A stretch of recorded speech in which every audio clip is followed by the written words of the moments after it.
Bienvenue sur ce plateau télé du ciel où nous allons à présent parler avec mes invités de comment prendre la main sur les économies d'énergie au travers d'Ecoeasy, une offre globale sur la performance énergétique. Et pour en parler ce soir en plateau, beaucoup de monde autour de moi. Bonjour à toutes et à tous. Alors, on va commencer honneur aux dames avec vous, Marie Armel. Bonjour, merci beaucoup d'être avec nous sur le plateau. Vous êtes la présidente du JP. Dans quelques instants, vous nous direz en quoi consiste le JP, dont tous les partenaires sont présents autour de la table, font partie de ce groupement du JP. Autour de la table avec nous, Sylvain Pradel, Marc Conitro, Jean-Yves Lelandais. Alors, les uns les autres, on va commencer tout simplement peut-être par un rapide tour de table de qui fait quoi. Sylvain, pour débuter, nous raconter un petit peu professionnellement en parlant, qu'est-ce que vous faites ? Donc très rapidement, Alléon, donc je suis gérant de la société Alléon, cabinet de conseil spécialisé sur ce qu'on appelle aujourd'hui l'Internet des objets, le machine to machine, les objets connectés. Notre offre à destination de nos clients, c'est de les aider à optimiser leur processus métier globalement, ou à innover et donc se différencier de leurs concurrents en utilisant les opportunités offertes par l'Internet des objets qu'on va retrouver aujourd'hui appliquées dans ce qu'on appelle l'usine du futur, la Smart City, les Smart Grid et d'autres applications. Très bien. Marie Armel, pour ce qui vous concerne, racontez-nous tout. Donc moi je suis la présidente du JP. Le JP est un vieux club d'entreprise de Midi-Pyrénées et Toulousain, donc puisqu'il a 30 ans d'existence. L'objet, c'est effectivement de contribuer au développement économique par l'innovation. Et on regroupe des entreprises de la région, des laboratoires de recherche. On fonctionne par des visites d'entreprise, des visites de laboratoire, des conférences thématiques. Et l'idée, c'est effectivement de créer du lien entre tous ces adhérents et d'arriver à créer des alliances pour répondre à des besoins. Donc Ecoeasy est un exemple de ce qu'a pu faire le JP au travers de ses 4 adhérents. Eh bien, on va y revenir tout à l'heure. Marc Canitro, bonjour Marc. Bonjour, Marc Canitro, je suis fondateur d'une société de services à édition logicielle sur Toulouse qui s'appelle Promotion. Avec 2 cœurs de métier, chez le son qui grésille. Donc avec 2 cœurs de métier, un qui est plus ingénierie système, accompagnement de projets dans les grands groupes, et une autre partie qui est plus développement autour de la mobilité, accompagnement sur l'innovation, Internet des objets, mise en place de solutions, notamment à base d'open source ou les développements de type Android ou iOS. C'est plus cette partie qui concerne la partie Ecoeasy. Voilà. Parfait. Et on termine avec vous, Jean-Yves Lelandais. Bonjour, Jean-Yves. Oui, bonjour. Donc, je suis co-gérant d'une société qui s'appelle RAM Technologies. Nous sommes des concepteurs et réalisateurs de systèmes de contrôle-commande. Donc, on va concevoir des solutions industrielles pour l'industrie. Et on va utiliser tous les moyens, enfin tous les outils permettant de faire communiquer ces équipements aussi bien par des liaisons filaires que par des liaisons sans fil. Et donc, on adresse à ce moment-là le segment du M2M. Très bien. Alors, on va s'intéresser maintenant à Ecoeasy. Pour commencer, si on veut faire tout simplement une description de ce projet Ecoeasy, alors, qui se lance, en quoi ça consiste ? Sylvain ? Le projet Ecoeasy s'inscrit, et je laisserai Marie Armel en parler, dans une démarche du JP d'essayer de construire entre membres des solutions, des produits, des réflexions. On a profité de l'obligation légale de réaliser un audit énergétique pour un certain nombre de sociétés d'ici le 5 décembre 2015. Rapidement, c'est des sociétés qui font 250 personnes ou 50 millions d'euros de chiffre d'affaires. On s'est dit, on peut partir de cet élément-là pour profiter des compétences complémentaires au sein du JP et apporter une solution globale autour de la problématique énergétique. L'idée étant de dire, aujourd'hui, si l'on se contente de faire un audit, clairement on va répondre à l'obligation légale de réaliser cet audit, mais finalement on ne va pas bénéficier de toute l'opportunité, des opportunités offertes par cet audit. Donc l'idée, c'est vraiment de dire, on va partir de l'audit, donc de cet état des lieux, de la consommation énergétique d'une entreprise, et à partir de là, de construire toute une démarche de maîtrise, d'amélioration continue autour de l'optimisation énergétique. Donc il y a la partie audit, il y a la partie ingénierie, où là on va construire en travaillant sur les process, sur les outils, sur les infrastructures de l'entreprise pour améliorer la consommation énergétique, ce qui ne veut pas obligatoirement dire la réduire, ça peut être mieux consommer aussi, pas simplement moins consommer, la mettre en œuvre. C'est pour ça qu'on a aussi dans le groupement des entreprises qui ont ces compétences techniques, pragmatiques de mise en œuvre. Et derrière, on va s'engager sur les résultats, ce qui veut dire plusieurs choses. Ça veut dire s'engager sur les objectifs que l'on s'est fixés. Ça veut dire s'engager sur la maîtrise de l'énergie et les résultats obtenus. Mais ça veut dire aussi s'engager sur un paiement au résultat, entre guillemets, voire réaliser le suivi, donc externaliser pour la société cliente, externaliser la maîtrise de ces optimisations énergétiques au sein du groupement. On le voit, le champ d'action quand même est relativement large. Il faut venir sur pas mal de domaines relativement différents pour apporter une expertise.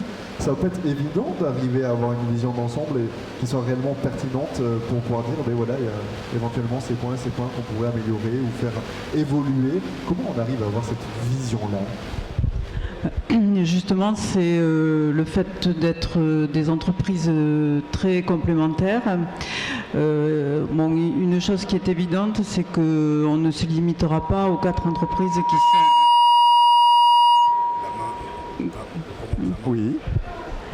qui sont dans le projet aujourd'hui. On sera amené à aller chercher des compétences complémentaires. On en a déjà identifié quelques-unes. L'idée, c'est de pouvoir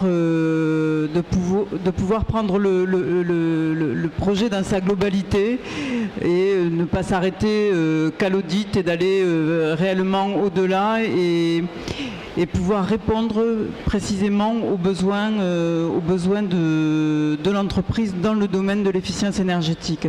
Donc effectivement, on peut adresser de l'entreprise industrielle, on peut adresser le bâtiment tertiaire, on peut adresser une collectivité, etc.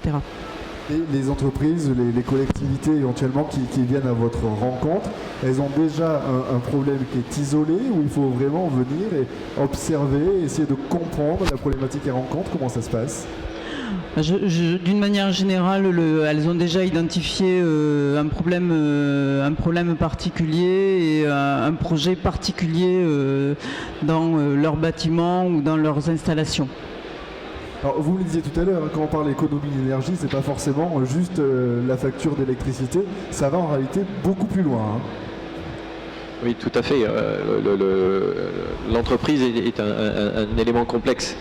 C'est-à-dire que on va parler de département, chaque division, chaque service travaille en collaboration avec les autres. Donc ça veut dire que quand on va toucher à un service, la production par exemple, qui est un élément de consommation énergétique assez fort, mais ça va toucher aussi la maintenance, pour être direct, ça va toucher la formation, ça va toucher les RH, donc il nous faut à la fois une vision transversale sur l'entreprise, donc ça dépasse la simple approche énergétique immédiate, j'aurais tendance à dire, mais derrière aussi une entreprise, une industrie va faire appel à l'électricité, mais va faire appel aussi à la chaleur, va faire appel au gaz, va faire appel à l'eau.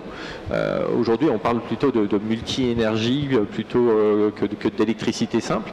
Et ce que disait Marie-Armelle tout à l'heure, aujourd'hui, donc dans le groupement, il y a aussi la société Socorem qui n'a pas pu être présente aujourd'hui, qui est spécialisée en ingénierie électrique. Donc on a cette expertise au sein du groupement sur la partie électrique, mais on est conscience que la partie thermique, chauffage, isolation est aussi importante. On a aussi conscience qu'il va y avoir des sociétés qui vont faire appel à des problématiques de gaz, d'eau, et donc on est en train d'identifier et de sélectionner des partenaires qui vont pouvoir apporter cette expertise que l'on pourra intégrer au cas par cas en fonction des besoins sur l'analyse et la conception des solutions pour une entreprise donnée. Marc ou Jean-Yves, éventuellement un point à rajouter là-dessus ? Disons que sur dans une entreprise, il y a lieu aussi on va avoir besoin de communiquer, donc on va avoir besoin de remonter des informations. Aujourd'hui, on a des outils modernes et le dirigeant, il a besoin d'avoir des tableaux de bord de comment évolue sa consommation. Et donc, il va falloir rendre communicants tous les équipements. Et pour optimiser l'efficacité énergétique, c'est aussi de les démarrer de façon raisonnée, enfin correcte. Et puis il y a tous les aspects aussi de l'eau. On oublie souvent l'eau, mais c'est une ressource qui va devenir rare. C'est vrai que Dralam est très positionné aussi dans le domaine de l'eau. Et donc il y a lieu aussi de mettre en avant des entreprises toulousaines d'ailleurs qui ont des compétences et une expertise dans ce domaine-là. Marc ? Oui. Alors moi, ce que je rajouterais, c'est pourquoi je suis dans ce cluster. Moi, je trouvais l'idée assez intéressante. Ça permettait en fait de créer en fait une cohésion au sein d'un groupe de PME, promouvoir de la PME. C'est créer une offre globale en accord avec plusieurs PME. Et c'était cette ouverture sur un marché un peu nouveau. C'est-à-dire que l'idée, c'est l'approche, c'est essayer d'anticiper une norme et essayer de l'approcher en collaboratif avec plusieurs PME. C'est un peu ce que j'aurais aimé à rajouter, c'est que moi je viens juste là pour amener des briques, mais l'idée qui m'intéressait dans ce projet, c'était un peu cette fédération, cette complémentarité.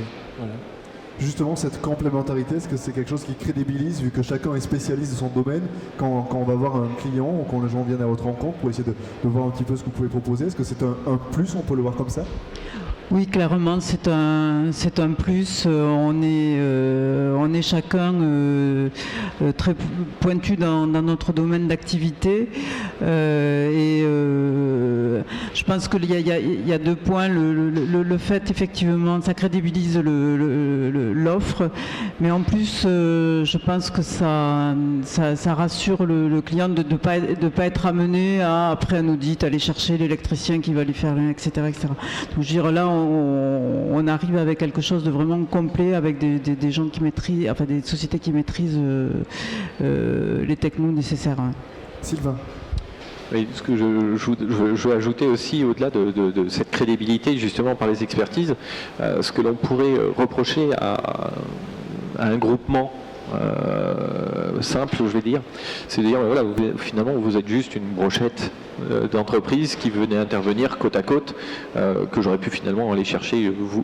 J'économise la recherche, mais qu'est-ce que vous m'apportez de plus, vous, en tant que groupement ? Ce qu'il faut savoir, c'est que au-delà des premières discussions qu'on a pu avoir sur le fait de créer ce groupement, ça fait presque 1 an, si ce n'est un peu plus, que l'on a commencé à travailler ensemble.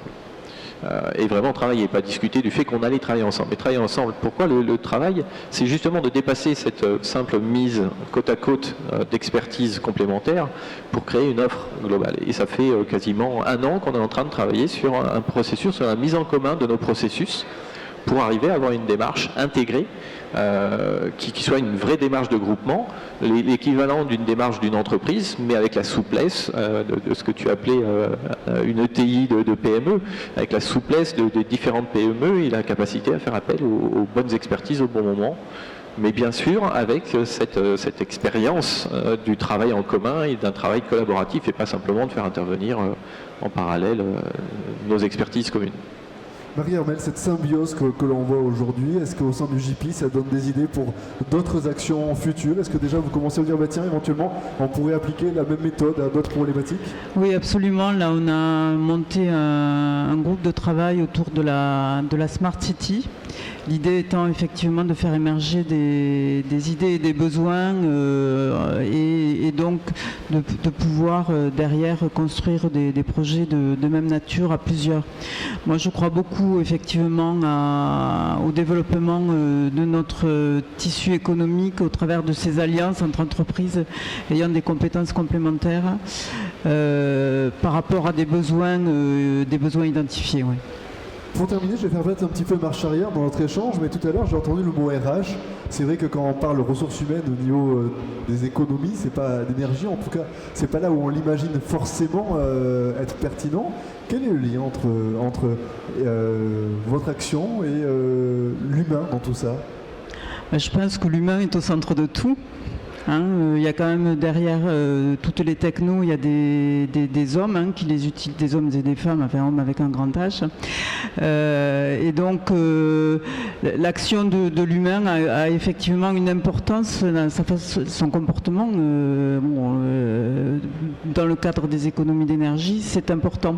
C'est important si on veut qu'un projet réussisse, que l'homme soit associé à ce projet et soit pris en compte.